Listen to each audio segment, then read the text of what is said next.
بزم سات کی ویڈیو ڈراموں کی سیریز میں ہوں آپ کا میزبان سعد الدین سعد۔ ڈرامہ سیریل عشق مرشد میں ڈائریکٹر اور پروڈیوسر نے ایک اور بہت بڑا بلنڈر کر دیا۔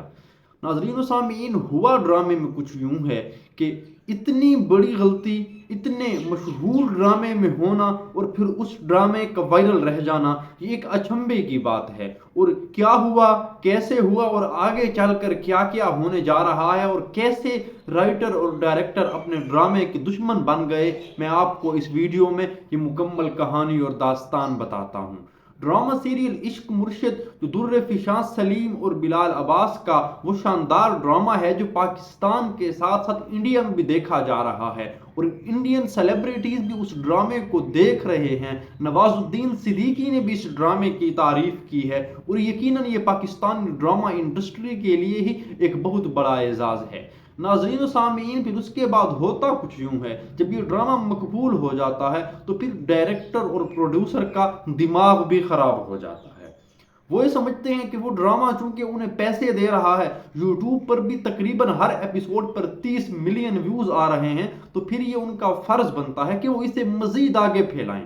لیکن ایسا نہیں ہو سکتا۔ رائٹر اس بات پر بضد تھے کہ کیسے اس ڈرامے کو 20-25 ایپیسوڈ سے آگے بڑھایا جا رہا ہے، کیونکہ انہوں نے تو کہانی ہی یہاں تک لکھی تھی۔ اس کے بعد آپ کو ایک کردار یاد ہوگا، فضل بخش اور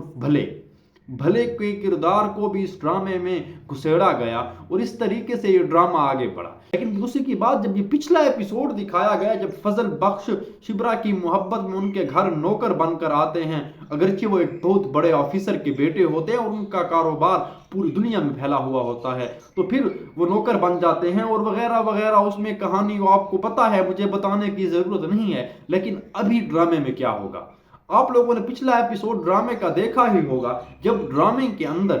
شبرا کے والد کو معلوم ہو جاتا ہے کہ فضل بخش کس بڑے شخص کا بیٹا ہے، اور وہاں پر پھر ماضی کی وہ تصویر چلتی ہے جب فضل بخش کے والد کے محل میں شبرا کے والد بیٹھے ہوتے ہیں اور اپنی کسی نام لیوا بہن سے مخاطب ہوتے ہیں کہ میں چاہتا ہوں میری بیٹی آپ جیسی بنے، لوگوں کی کام کرے، معاشرے کے لیے اچھا کرے۔ اور پھر اس کے بعد ناظرین و سامعین، جو دلچسپ چیز ہے وہ یہ نہیں ہے کہ اس ڈرامے میں آگے کیا ہوگا، دلچسپ چیز یہی ہے کہ ایسا کیوں ہو رہا ہے۔ اس ڈرامے کا کوئی اور اینڈ بھی ہو سکتا ہے، یعنی کہ انہوں نے محبتوں کو ملانا ہے، لیکن ان محبتوں کو ملانے کے لیے وہ ڈرامے کو کہیں سے کہیں اور لے جا رہے ہیں۔ ناظرین و سامعین، رائٹر نے تصدیق کی ہے باقاعدہ کہ میرے ڈرامے کو خراب کیا جا رہا ہے۔ در فشاں سلیم اور بلال عباس کا ڈرامہ، جسے کامیابیوں کے 4 چاند لگانے چاہیے تھے اور وہ اس میں کامیاب بھی ہو گیا اور پاکستان کی تاریخ کا سب سے کامیاب ڈرامہ بن گیا، وہ ڈرامہ اب کیسے اس صورتحال میں رہ سکتا ہے، کیسے اس ڈرامے کا یہ اینڈ ہو سکتا ہے؟ اب آگے چل کر کیا ہوگا، وہی گھسی پٹی کہانی ہے کہ پھر وہ ہیرو اور ہیروئن یعنی شبرا اور فضل بخش کو جب حقیقت معلوم ہو ہی چکی ہے تو فضل بخش کے والد اپنے باتوں کی معافی مانگیں گے، اور جس طریقے سے انہوں نے شبرا کے والد کو اپنے پاس بلایا اور ان سے کہا کہ آپ کی تو بیٹیاں بھی جوان ہو چکی ہوں گی، اور پھر اس کے بعد یہ ڈرامہ اس طریقے سے آگے بڑھے گا اور اس میں ایک اہم موڑ تب آئے گا جب فضل بخش اور شبرا کو معلوم ہوگا کہ ان دونوں کی زندگی ایک ساتھ ہی گزر سکتی ہے اور پھر دونوں شادی کر لیں گے۔ لیکن اس کے بعد کیا ہوگا، اس ڈرامے کے رائٹر کو بھی اللہ ہدایت دے، کیونکہ جب سٹارٹ میں دکھایا گیا شبرا امیروں سے نفرت کرتی ہے، پیسے والوں سے نفرت کرتی ہے، کیونکہ اس کا تجربہ پیسے والوں کے خلاف بہت خراب گیا ہوتا ہے، اور عمران اور بلال عباس ہی اس خراب تجربے اور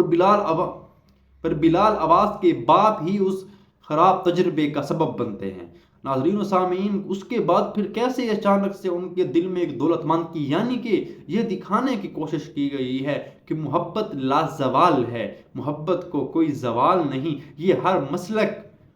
مفلسی اور بغیر کسی تشخیص کے یہ ہر ایک کے دل میں پناہ لیے پھرتی ہے۔ ناظرین و سامعین، اس ڈرامے کے رائٹر نے ایک اور حقیقت سے پردہ اٹھایا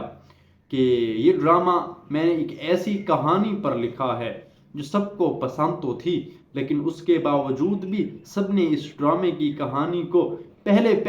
لیکن اس سے پہلے اس ڈرامے کی OST کی بات کریں، ڈرامے کے سنگر نے تو جو 2